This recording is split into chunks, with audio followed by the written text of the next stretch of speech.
वैशाख मास महत्तम अध्याय 15। जय श्री राधा कृष्ण। वैशाख के महीने में भगवान विष्णु के साथ ही भगवान शिव और ब्रह्मा जी यानी त्रिदेव की पूजा करने से विशेष पुण्य प्राप्त होता है और जीवन में आने वाली कठिनाइयों से मुक्ति मिलती है। जीवन में सुख समृद्धि बनी रहती है और व्यक्ति को मन चाहे फल की प्राप्ति होती है। अब श्री गणेश जी महाराज और अपने गुरुदेव को याद करते हुए वैशाख मास महत्तम का अध्याय 15 सुनते हैं। गणेश जी का रूप निराला है, चेहरा भी कितना भोला भाला है। जिसे भी आती है कोई मुसीबत, उसे इन्हीं ने तो संभाला है। बोलो गणेश जी महाराज की जय। गुरु बिना जीवन सूना सा, जैसे दीप बिन बाती। ज्ञान दिया जब गुरु मिला, जागी भीतर ज्योति। बोलो गुरुदेव महाराज की जय।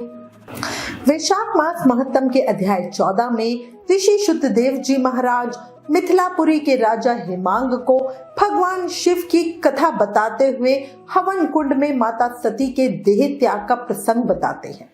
अब आज इस अध्याय 15 में हम कार्तिकेय के जन्म का प्रसंग सुनेंगे। शुरू करते हैं। ऋषि शुद्धदेव जी बोले, इसके बाद दक्ष पुत्री सती ने हिमाचल के घर उनकी स्त्री मेनका के गर्भ से जन्म लिया और वहीं पर उनका लालन पोषण होने लगा। इतने में तारकासुर नामक एक राक्षस उत्पन्न हुआ। उसने ब्रह्मा जी से वर पाया कि सिवाय शिव पुत्र के वो किसी से भी नहीं मरेगा। ये बात सुनकर उसने सोचा कि शिव के तो कोई स्त्री नहीं है, तो पुत्र कहां से होगा।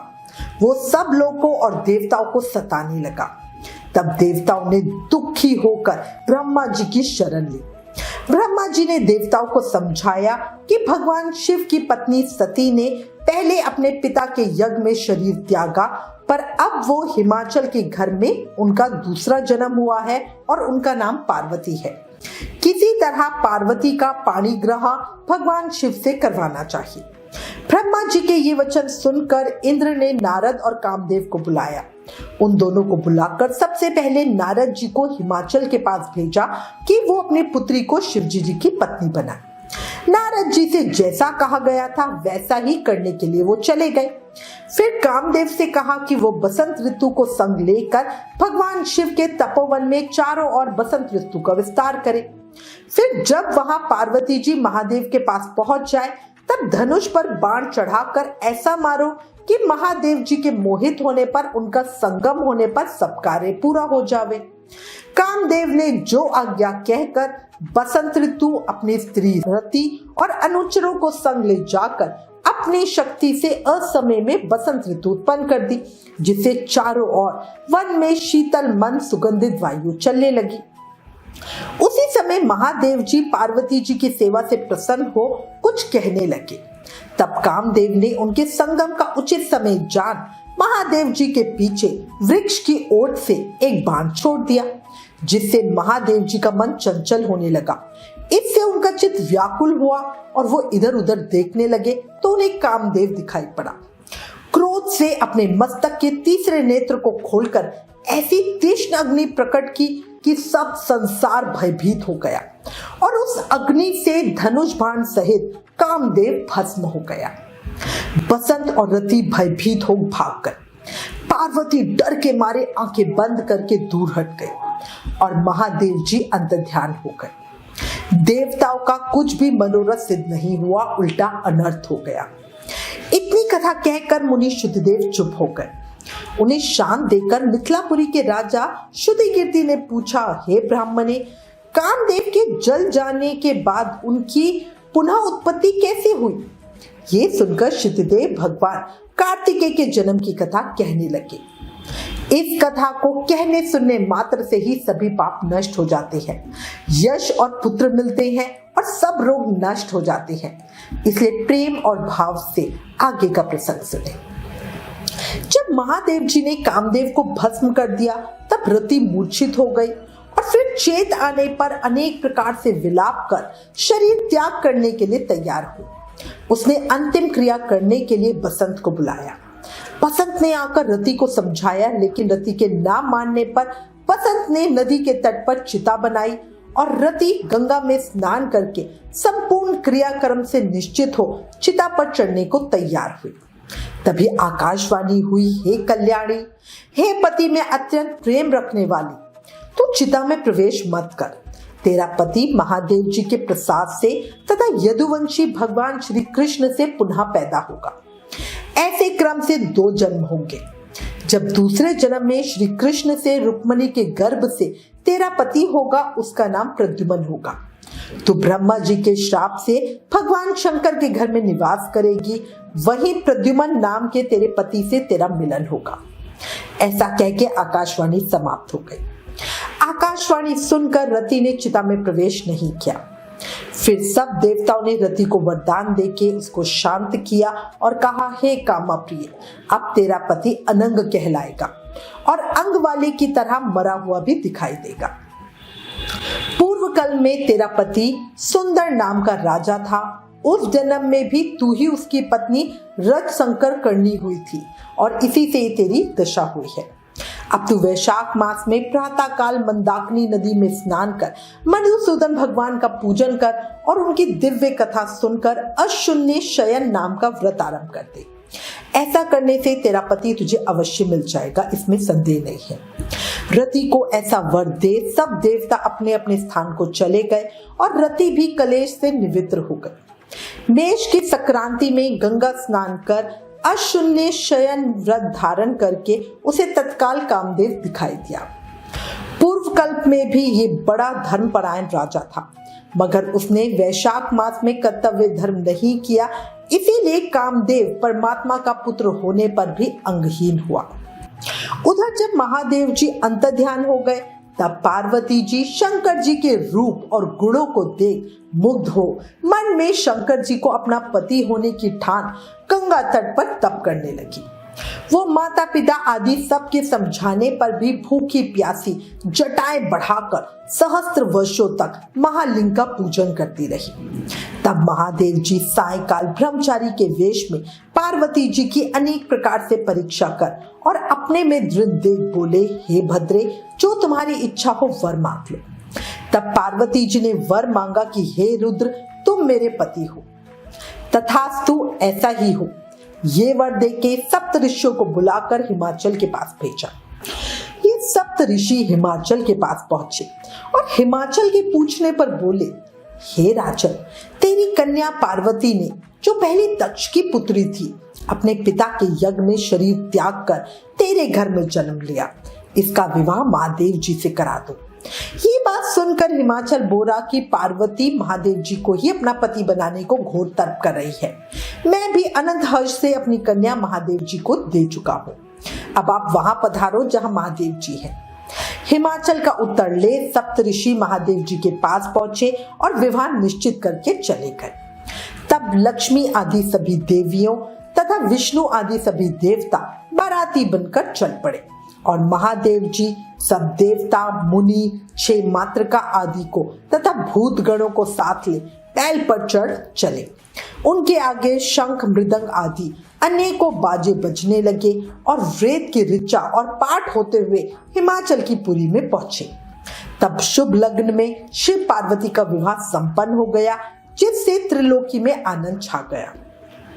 इस महोत्सव के पूर्ण होने पर शंकर जी पार्वती जी के संग स्वच्छंदा से हिमाचल के शिखर पर सहस्त्र दिव्य वर्षों तक रमन करते रहे। महादेव जी द्वारा पार्वती जी के साथ नृत्य प्रति रमन करने पर भी गर्भ स्थिति ना हुई तो देवताओं को घोर चिंता उत्पन्न हुई कि हमारे कार्य की सिद्धि कठिन है।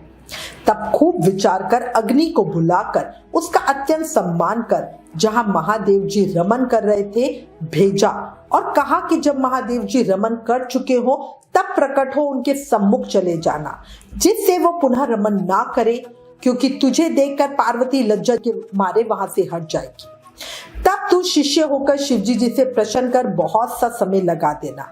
बहुत काल व्यतीत होने पर पार्वती जी के गर्भ से स्वामी कार्तिकेय का जन्म होगा। अग्नि देवताओं से विदा हो महादेव जी के पास गए, जिससे वस्त्रहीन पार्वती जी को बड़ी लज्जा उत्पन्न हुई और रमन छोड़ के अलग हट गई। तब महादेव जी को बड़ा क्रोध हुआ और अग्नि से बोले, हे दुर्मते, इस स्खलित विद्या को जो दुस्सहनीय है तू ग्रहण कर, तेरे मुख में मैं इसे त्याग दूंगा। ऐसा कहकर अग्नि के मुख में वीर्य को छोड़ दिया। इस प्रचंड वीर्य के उदर में प्रवेश होने से अग्नि ने दुखित हो स्वर्गलोक में देवताओं के पास जाके सब वृतांत कहा, जिससे देवताओं के वीर्य के स्थित हो जाने से बहुत हर्ष हुआ, परंतु प्रसव कैसे होगा इसका अत्यंत दुख हुआ। अग्नि के उदर में महादेव जी का तेजोमय वीर्य बढ़ने लगा। 10 महीने हो गए और प्रसव का कोई उपाय नहीं हुआ। तब अत्यंत दुखी हो देवताओं को संग ले महायशस्वी गंगा के पास जा सब स्तुति करने लगे। हे माता, देवताओं के निमित्त शंकर के इस तेज को धारण करो जो अग्नि के प्रसव में बढ़ रहा है, पर उसका स्त्री ना होने से प्रसव नहीं हो पा रहा, हमारी रक्षा करो। ऐसी प्रार्थना करने पर गंगा जी ने तथास्तु कहा। तब देवताओं के कहने से अग्नि ने गर्भ मोचन मंत्र से गर्भ का आकर्षण कर शंकर जी के तेज को गंगा जी में छोड़ दिया। ये तेज बड़ा दीप्तिमान और लोकों में असहनीय था। कुछ मास के बाद गंगा जी भी उसे सह न सकी और जल सूख गया और रक्त कलेवर दिखाई देने लगा। तब अत्यंत दुख से व्याकुल हो अपने उदर और गर्भ को त्याग दिया, जो सरपतों में गिरा, जहां विदीर्ण होकर उस गर्भ के 6 भाग हो गए। मतलब कितना ही ज्यादा पावरफुल था। तब ब्रह्मा की भेजी 6 कार्तिकाएं आई।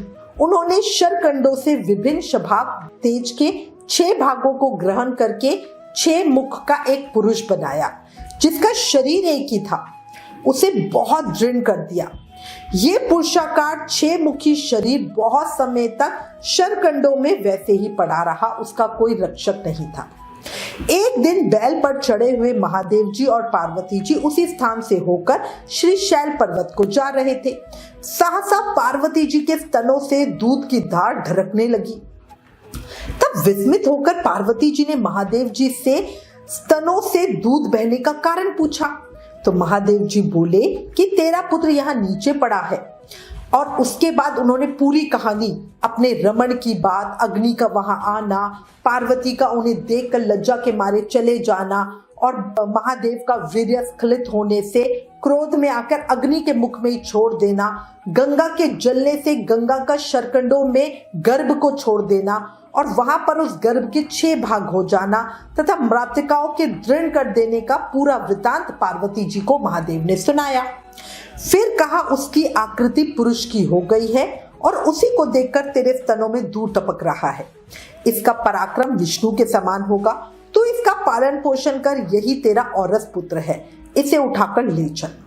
महादेव जी की बात सुन पार्वती जी बालक को उठाकर गोदी में बिठाकर दुग्धपान कराने लगी और पुत्र स्नेह में तत्पर हो महादेव जी के साथ कैलाश को ले गई और पुत्र का पालन कर अत्यंत संतुष्ट हुई। हे राजन, ये कार्तिकेय के जन्म की कथा मैंने तेरे सामने कही। इसे नृत्य प्रति सुनने से मनुष्य के पुत्र पौत्र आदि की वृद्धि होती है। इसलिए ही ये कहा गया है कि वैशाख मास में धर्म करने से स्त्रियों का विधवा योग भी मिट जाता है। कितनी बड़ी बात है, उन्हें सौभाग्य मिलता है, अत्यंत पुण्य होता है। और इसी के प्रभाव से अनंग कामदेव भी संग यानी अंगों से युक्त हो गए थे। जो लोग इस वैशाख मास में बिना स्नान दान किए बिता देते हैं, उन्हें बहुत से धर्म करने पर भी अनेक दुख भोगने पड़ते हैं और इसीलिए यही एक मास संपूर्ण धर्मों के करने के लिए हितकारी है। वैशाख मास महत्तम अध्याय 15 संपूर्ण। कितना सुंदर अध्याय है, कितना ज्ञान देने वाला। उम्मीद है इस अध्याय में बताई गई बहुत सी बातें आपको पहले नहीं पता होगी। कार्तिकेय जन्म की कितनी विस्मित करने वाली कथा है ना। देखो, इस अध्याय में ये भी बताया गया है कि विधवा जैसा जो महादोष है वो भी सिर्फ वैशाख स्नान से खत्म हो जाता है, तो इसीलिए सबको वैशाख मास का सेवन जरूर ही करना चाहिए। कल अध्याय 16 में आगे की कथा सुनेंगे। देखो, किसी ने क्या खूब कहा है, अपने दुर्भाग्य को बदलने के लिए कर्मों का एक ऐसा तूफान लाओ कि सौभाग्य में आपकी तरफ दौड़ा चलाए। क्यों, सही है ना। किसी का बुरा मत करो, क्योंकि जो आज हम कर रहे हैं वो ब्याज के साथ कल हमें ही वापस मिलेगा। इसलिए हर समय, हर पल, हर किसी के साथ वैसा ही करो जो आप औरों से अपने लिए चाहते हो। हमारे कर्म बीज की तरह होते हैं, हम जो आज बो रहे हैं उसी का फल कल पाएंगे। इसलिए अभी भी समय है, सब ठीक कर लो और हर समय, हर पल, हर सांस के साथ प्रेम से, मन से, भाव से जाप करते रहो। हरे कृष्ण कृष्ण कृष्ण हरे हरे, हरे राम राम राम हरे हरे। याद रखो, कलयुग केवल नाम आधारा, सिर्फ नाम जाप से ही कृष्ण भक्ति, प्रेम, मुक्ति सब मिल सकता है। इसलिए प्लीज ज्यादा से ज्यादा नाम जाप करो और इन वीडियोस को ज्यादा से ज्यादा शेयर करके वैशाख मास का प्रभाव सबको बताओ। अपने शास्त्रों का ज्यादा से ज्यादा प्रचार करो, ये भी एक सेवा है। Please like, share and subscribe. Thank you. जय श्री राधा कृष्ण।